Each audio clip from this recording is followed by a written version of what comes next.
Bem-vindos ao canal Histórias de Terror. Não esqueçam de se inscrever e deixar o seu like. Agradecemos todos os comentários. Obrigado. A menina no meio da mata. Meu nome é Rafael, tenho 28 anos e sou engenheiro de software. Também sou apaixonado por natureza. Gosto de caminhada em praia deserta ou perto de cachoeira dentro da mata, ar limpo, banho de água clara, ouvir os passarinhos. Mas teve um passeio desses no qual aconteceu uma situação muito bizarra. Para dizer a verdade, uma coisa bem assustadora mesmo. Posso contar? Olavo é meu colega de escritório. Sempre saímos junto com a turma, depois do expediente.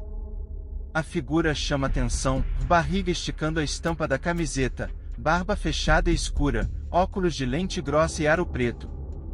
E uma careca brilhosa, apesar dos 30 e poucos anos. Olavão fala alto, coloca apelido, conta piada e solta uma risada cheia de dentes. Mas quando está irritado, vira ogro, bate na mesa, xinga sem medir palavra e abana dedo na cara de qualquer um. Diz que não foi pênalti o único gol da partida na final do campeonato para você ver. E a confusão se o garçom do bar trouxer o troco errado para menos? Numa quinta, Olavo chamou o pessoal para um fim de semana no sítio dos tios, lá para as bandas de Vitória de Santo Antão. Sábado cedinho, partimos em 2 carros. Que sítio bacana! Casa grande com terraço, vários quartos, piscina, campinho para jogar bola e, em volta, uma mata fechada. Os donos já estavam preparando uma feijoada para nós. Depois do almoço, a maioria se espichou nas redes do terraço. Só eu fiquei instigando Olavo. Meu irmão, o que tem depois daquela mata? Tem riozinho e morro baixo. Dá uns 20 minutos a pé. Vale para tirar umas fotos. Amanhã cedo, a gente chama o pessoal para ir. Por que amanhã? Vamos agora, não estamos fazendo nada. Calça o tênis aí, velho. Ele fez uma careta de preguiça, mas acho que não quis me contrariar. Ninguém mais topou o passeio. A tia do meu amigo nos viu sair e falou com voz séria. Vai entrar na mata essa hora, meu filho? Cuidado, que já já vem o sereno. Fique atento, pois Felas mora por lá. Desde de você menino que conto essa história, lembra? Não entendi a advertência, nem Olavo explicou. Seguimos floresta adentro. As árvores altas quase não deixavam entrar o resto da luz da tarde. Era aquele silêncio verde, aqui e ali, um piado, um balançado de folhas.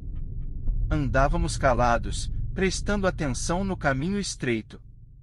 Depois de uns 10 minutos, veio um assovio agudo e forte, assovio de gente, e não de bicho. Meu amigo parou e ficou espiando ao redor, de boca aberta. Rafa, é melhor voltar, que o negócio tá ficando esquisito. Mas só deve faltar umas passadas, né não? Daqui tô vendo a clareira. E apontei para onde a floresta dava mais espaço ao sol, agora já bem amarelado e morno. Foi aí que reparei, lá longe, uma pessoa no meio da mata. Parecia uma menina. Teria uns 10 anos. Olhos aboticados que nos vigiavam. Cabelo muito escuro e escorrido, passando da cintura. Na mão, uma vara fininha. Ou era uma miragem feita pela mistura de luz e sombra? Quem é aquela, Olavão? Tô vendo ninguém não, rapaz. Vamos cair fora, vai por mim. Oxe, e de onde foi que a gente veio? Ele tirou os óculos, limpou as lentes na camisa e colocou a armação de volta no rosto. Depois coçou a careca e ficou com aquela expressão de quem está perdido. Prestei atenção na agonia dele e esqueci por um instante da menina miragem. Quando tentei vê-la de novo, não estava mais em canto nenhum. Meu amigo soltou um palavrão e me puxou pelo braço. Cara, vem ligeiro que tá esquisito aqui. Não acho o caminho, mas ficar parado é pior. O que poderia acontecer com a gente? Vendo o suor escorrer da testa comprida de Olavo, entendi que devia me preocupar. Do nada, voltaram os assovios. Agora eram mais longos e vinham de longe, do meio das brenhas. E a saída não aparecia, nem sinal do atalho que nos trouxe. Dava a impressão de que as folhas largas iam se fechando na nossa frente enquanto tentávamos passar. Olavo parou de repente, mais brabo que siri na lata. Falou palavrões ainda mais cabeludos, chutou os montinhos de terra, deu um murro nos galhos baixos. Calma, meu velho. Ficar nervoso resolve o quê? E adiantou falar. Aí foi que berrou de raiva. Mas a gritaria parou quando alguma coisa o atingiu nas costas. Só ouviu o zap fio vai. Uma chicotada? Depois veio outra, e mais outra, e mais outra. Não dava para enxergar o chicote, só vi o Olavão se encolhendo e rodando que nem peão. Era mais certo correr ou tentar ajudar. Antes que eu tomasse qualquer atitude, meu amigo caiu de joelhos e levantou as mãos. Para, pelo amor de Deus, para. Me desculpe, comadre. Juro que não queria faltar com o respeito. Me perdoe, que a gente vai embora. Os zaps e os assovios pararam. Escapulimos as carreiras. Tive a impressão de que os galhos se curvavam apontando a rota de saída. Retornamos ao sítio já à noite. Cansados, sujos, arranhados. Olavo apenas rosnou para avisar aos tios que a turma iria voltar para o Recife naquela hora mesmo. Quem era doido de questionar? Na despedida, a tia torceu o nariz, como quem fala eu te disse. Achei melhor não perguntar nada e preservar uma amizade. Na segunda-feira, os colegas me chamaram num canto. Desconversei. O que aconteceu? A gente se perdeu na trilha, pessoal. Aí Olavo ficou nervoso, só isso. Sabe como ele é, né? Esta é uma narrativa de ficção baseada em depoimentos reais. Charlie. Ele subiu na bancada da pia e miou tão alto que Dona Fanny não teve outra alternativa senão dar uma risada. Seu safado. Quando Charlie der o ar de sua graça pela primeira vez naquela casa, a pele era como um couro esticado para tamborim. Costelas à mostra, olhos famintos. Mas um ano depois já tinha a robustez de um ser bem tratado, caseiro, até onde podia ser considerado um gato de casa, já que vivia na rua a maior parte do tempo. A viúva aposentada abriu a terceira porta do armário, à esquerda, aquela com o rangido, e pegou o pacote com a foto de um gato persa. Sacudiu o delicioso ruído de pedrinhas que pôs o bichano em estado de furor. Charlie não era persa, mas um vira-lata de primeira linha, sem vergonha que só ele, esfregando-se nela com um motorzinho de peito ligado. Fanny pegou o danado pelo cangote e o afastou, quando Charlie quis enfiar a cara no pacote de ração. Ovo. Seja educado. TRRRRRR. TRRRRRR. Quando preenchia as fichas do veterinário, ela nunca acertava Charlie Brown, Charlie Breu, Charles Brow. Ela não gostava, mas era o único apelido que pegara de verdade, e o nome que ela havia pensado antes já fora esquecido havia muito tempo. O pratinho de plástico rosa surgiu não se sabe de que portal mágico, e foi preenchido pelos apetitosos pedacinhos.